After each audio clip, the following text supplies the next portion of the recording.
There are hundreds of ways to approach a nutritional lifestyle. Different things work for different people.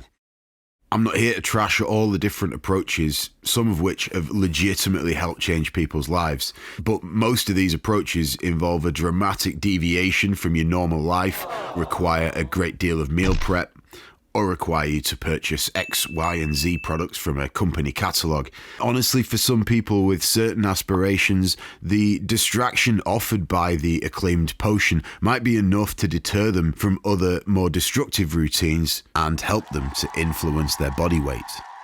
These things are often the types of behaviours that you're not able to maintain long term. As the novelty wears off or the money runs out, you often go back to old comforts. Your usual safe patterns of eating and drinking slip back in, and your body returns to its previous state under these circumstances, exactly how we were before we started. This is a common practice known as yo-yo dieting, and it's not particularly healthy. Please consider subscribing to the channel and hang tight for the next video.